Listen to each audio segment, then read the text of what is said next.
Madagascar possède près de 236 000 hectares de mangroves, soit 2% de la réserve mondiale et 20% des réserves africaines.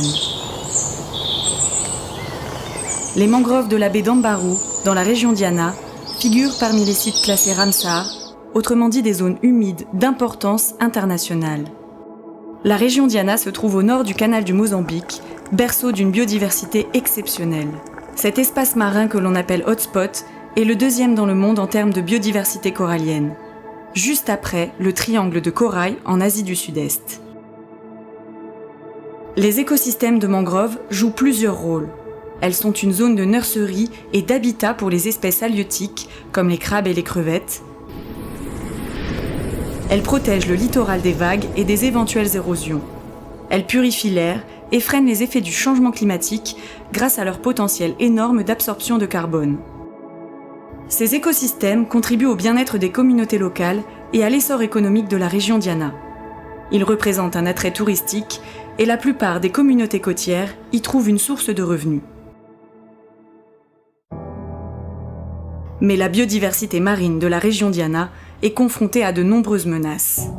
Défrichement de mangroves, déforestation, pêche illégale, non déclarée et non réglementée. Ces phénomènes amplifiés par le changement climatique remettent en cause l'exceptionnelle biodiversité marine. Le ministère de l'Environnement et du Développement durable de Madagascar a décidé d'impliquer les communautés locales en leur confiant la gestion des ressources naturelles renouvelables.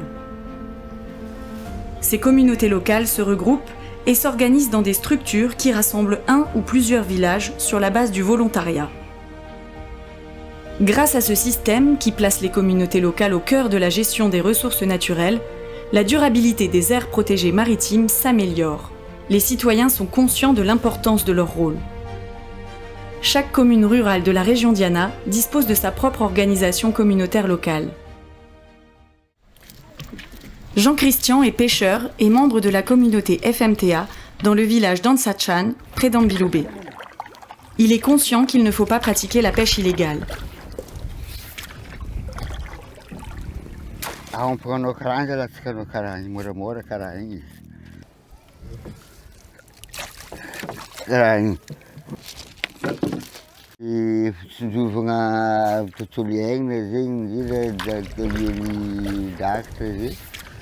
Voalohany tsy mangalana fionko, tsy miasa am'le avitry magnano cross igny satria igny mamono drakatra. Ndraikindraiky drakatra agnaty lavako io ao mety malemy izy, tsy maintsy tafitombotomboky fo anao fa rano mahatry ao drakatra, zegny le voalohany. Fa re magnarakaraka le fitsinjovagna ny tarana mandimbiky avy afara zegny. Mba drakatra madiniky zay tsy alaigny. Kofa ankoatran'le 11 cm zegny, zay fa tsy mangala indrindra zay eo amin'ny KMDA zegny. À son retour de pêche, un contrôleur communautaire attend Christian au petit port du village pour vérifier et mesurer les produits avant de les vendre au marché. Zay drakatra jiaby azo zegny tsy mifidy na malemy na mahery izy, alaigna mesure. Lanjany akendriky mila e. Lanjany ene, baka eo amizay alaigna tsiraikaraiky izy, notegna amin'ny toerana nangalagna izy mila zavaigna ato ka. Bako fitaovagna nampiasaina. Pepetra resinay zegny koa tsy magnaraka norme, ohatrandraha zegny ambanin'ny 11 cm izy, zay nagnanaovagna zay mariny ranomasigny eto mba alatsaka ampody an-drano agny izy koa tsy norme ka. 12,5. Les activités de la communauté FMTA sont financées par les villageois eux-mêmes, grâce à un groupe d'épargne communautaire, GEC. C'est ce fonds qui leur permet de réaliser leur suivi et patrouille dans les mangroves.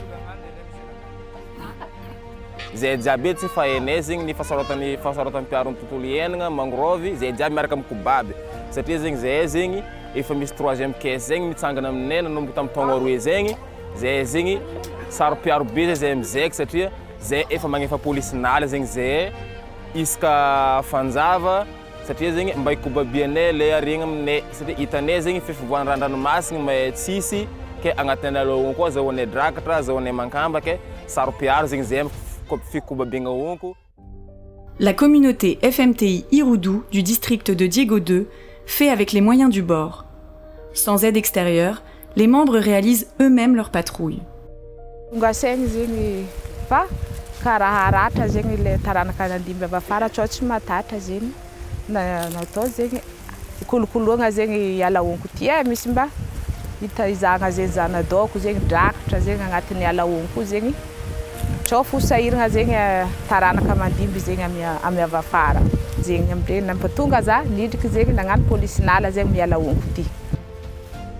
Dans le parc national de Nociar, l'organisation communautaire locale qui gère les aires marines s'appelle Ambaru.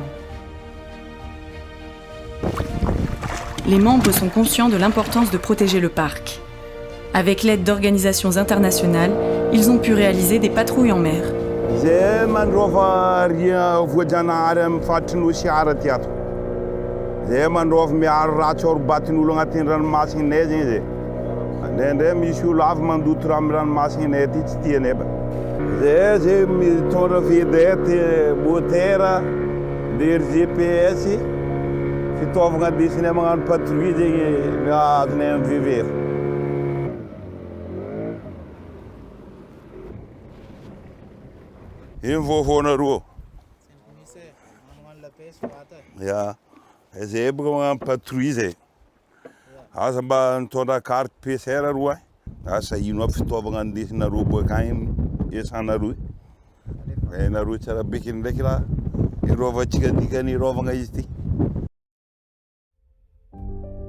Du côté d'Ambanj, la communauté Miezaka se félicite de la restauration de ces mangroves. Grâce aux efforts de tous ses membres et de l'appui des ONG qui leur fournissent des formations. Les nouvelles technologies profitent également à la conservation des aires marines protégées. Drones et GPS sont de plus en plus sollicités. Véronique est la présidente de Miezaka. Elle a fait un travail remarquable pour la conservation et la restauration de ces mangroves.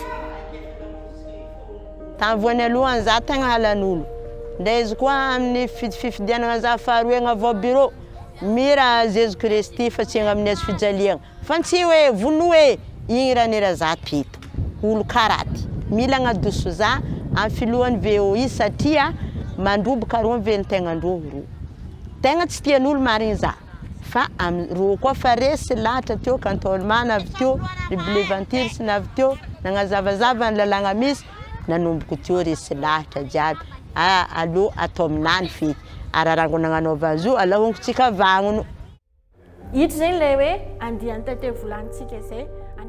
Éleveur de miel, Lido bénéficie directement de la restauration des mangroves. Il est aussi membre de Miezaka.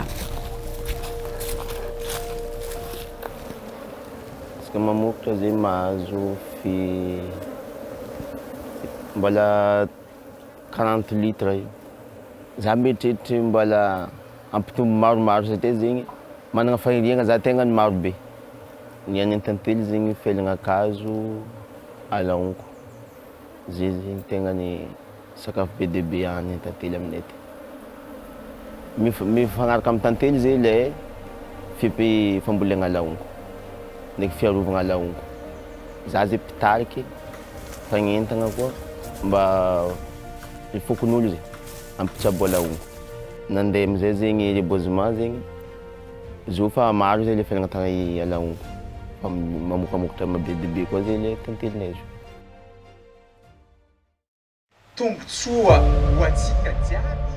Pour pousser encore plus loin les communautés locales dans la conservation et la restauration des aires marines protégées, le concours Fagnwesa, qui signifie défi en français, a été mis en place. Dia niainga tamin'ny fahatsapana fa tsy mbola nisy fotoana mihitsy teto amin'ny faritra Diana nanomezana lanja ny asa tanterahan'ireo vondron'olona ifoton'ireo amin'ny fikopabiana ny tontolo iainana amin'ny figajiana ny zavaboary indrindrindrindra amin'ny fintantanana ny arena an-dranomasina. Dia nifanantona tamin'ny faritra Diana zany ny WWF hoe ahoana ny ahafahantsika manasongadina an'izay asa tanterahan'ny VOI na ny vondron'olona ifoton'izay isan'andro ahoana ny ahafahantsika manome lanja ny asa tanterahan'izy ireo isan'andro. Financé par Margareta Cargill Philanthropie, MACP, Fagnwesa est un concours lancé en 2020 entre les associations communautaires de la région Diana pour valoriser les efforts de conservation durable des ressources naturelles. Le projet ambitionne d'inspirer les autres associations communautaires en mettant en avant les réalisations des communautés de base inscrites au concours. Les critères du concours sont la gestion des ressources marines, les succès de cette gestion communautaire et le maintien en bonne santé de ces ressources gérées.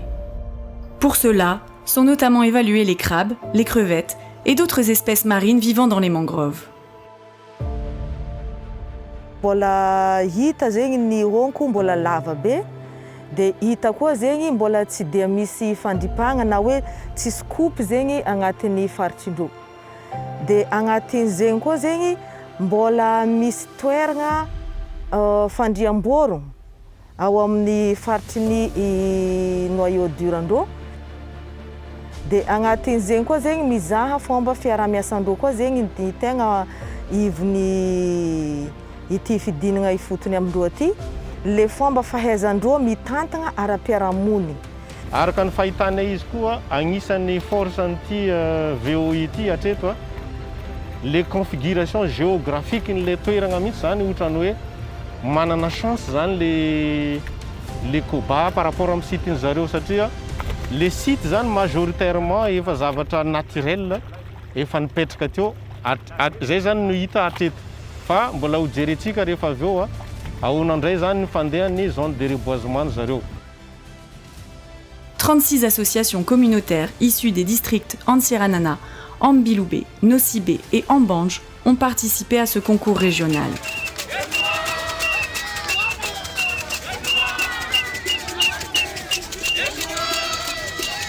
Ny voalohany dia nazon'ny miezaka ambolo kapiky Ambanja.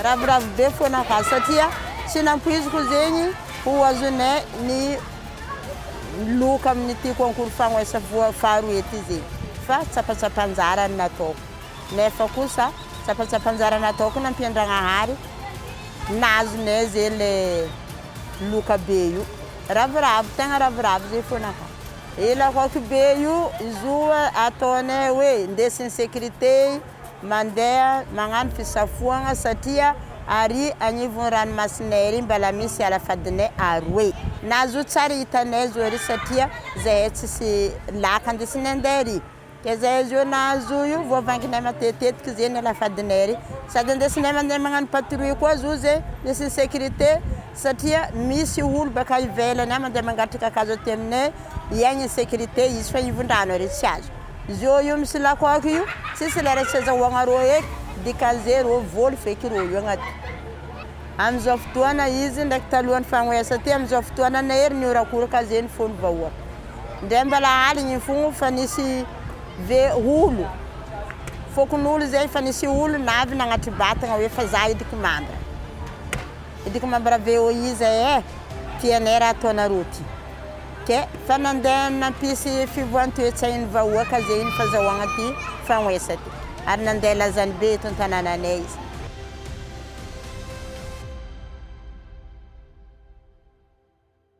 Ny fanandrify tsara tamin'ny vina na défi napetraka ny faritry mihitsy ny fametrahagna igny tetikasa fagnoesa zay niarahanay tamin'ny WWF tetikasa anankiray zay mba nafahan'ny CRJISK namoaka hoe atraiza moa ny état na situation misy am'zany ataontsika hoe végétation ny mangrove amin'ny zone côtière zany.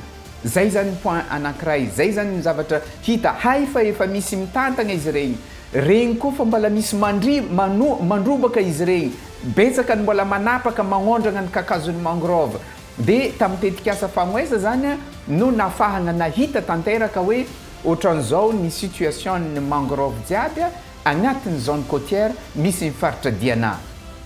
Magnampy tosika anay zany le satria nanandratra avo ny fisian'le VOI zany fisian'le fagnoesa zany hoe mahatsapa zany le olo agny ambanivohitra zany ny communauté zany mahatsapa ny communauté fa ay ty asa ataonay ty ka asa maventy ay ty asa ataonay ty ka ifandrombonan'olo jiaby magnano anazy ay ty asa ataonay ty mba eritreretin'ny fanjakana ihany ka izahay aminazy ty dia zay no zava-dehibe am'le fagnoesa. Fagnoesa a été organisé pour redynamiser la motivation des communautés gestionnaires de ressources marines de la région Diana. Ce concours a aidé à faire connaître et promouvoir les efforts des communautés locales qui sont au cœur de la gestion durable des océans du nord-ouest de Madagascar, et ce, malgré les défis auxquels ils font face. Fagnoesa a aussi favorisé le partage d'expériences et de bonnes pratiques pour améliorer différents aspects de la gestion des océans et mettre en avant des modèles efficaces de gestion communautaire des ressources marines à mettre à l'échelle pour Madagascar.